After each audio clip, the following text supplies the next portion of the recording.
Hey kids, this is Ivan. How you doing?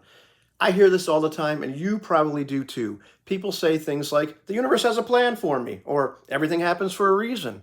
And this sounds very nice. It sounds very comforting. But what if it isn't actually true at all? What if it's something that we tell ourselves to avoid feeling uncomfortable, or maybe even to avoid some personal responsibility? Now, I get it. This can be a very comforting viewpoint, and I tried it on in my early 20s and finally rejected it. But it seems to make sense out of all this chaos. And when the world is going to hell, at least there's something that's got me. There's got to be a reason all this is happening, and something's got me. I'll be okay, right? In a way, it's a bit of spiritual bypassing. This idea that maybe I don't have so much personal responsibility in what's going on, that it's just the universe, all this sort of stuff. And it can be very scary to let go of this kind of belief, because at first you're kind of like a leaf in the wind. Now what? I have nothing to really rest upon. It's just me in this big bad world. But after that, it's very freeing, because you start to realize I don't have to live a purpose that's handed down to me or dictated to me. I can choose my own life. I can choose my own purpose, my own values, my own direction. This is actually really kind of cool. And that's a beautiful thing. Scary, but pretty beautiful.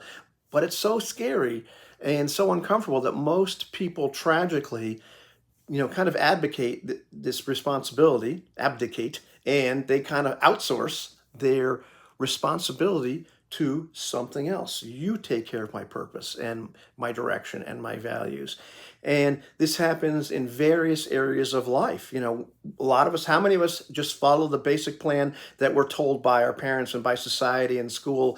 Okay, you go to school, you get the job, you work 9 to 5, and you live for the weekends and get the vacation and save it for retirement that may or may not happen, and be a productive worker and all this kind of stuff.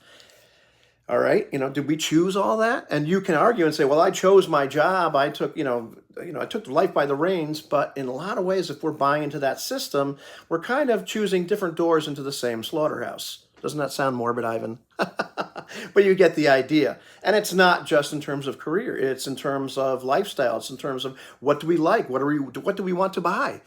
What kind of music do we like? What sports do we like? What are we going to do with our free time?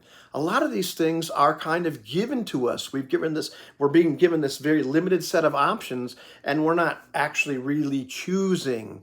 And so far as we're just kind of ticking off boxes, which one do I take here? Because this is my list of options. You look at children, they're very, very different. They get told later on, well, these are the things you're actually going to like, and these are the things you're actually going to choose. And think back to when you were a kid and all the things that you wanted to do and all the directions you want to have for your life. And over time, those kind of shrunk. And a lot of times it wasn't you or I choosing. It was people telling us, well, that's not really an appropriate choice. So you get the idea, and it goes on to everything, our belief systems, etc. Social norms, the whole 9 yards. And the plan narrative, the danger of it is that you don't question anything. You don't question things in your relationships. You don't question things in your jobs. If you really go down that rabbit hole, you just kind of let life take you for a ride. And for a good portion of my life, I let it do that because I didn't know what else to do. And it felt like I didn't have any other choices. And so you are completely in slavery in one way, shape, or form. And you're just going with the flow and not making any real decisions with your life. Maybe this is just what was meant to happen.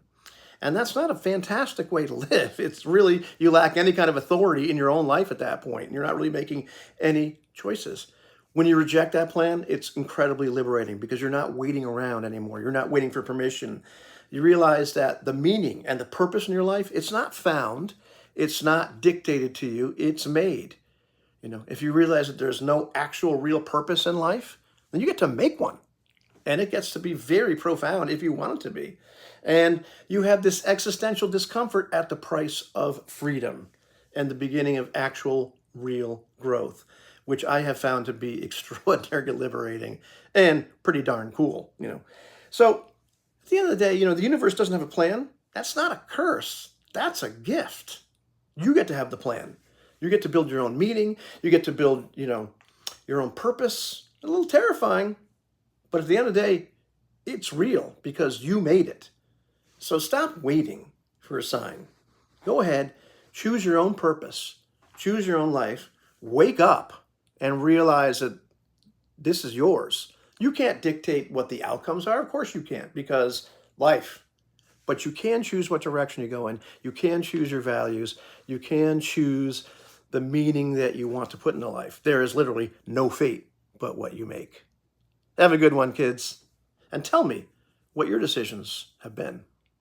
What kind of meaning have you made for your life?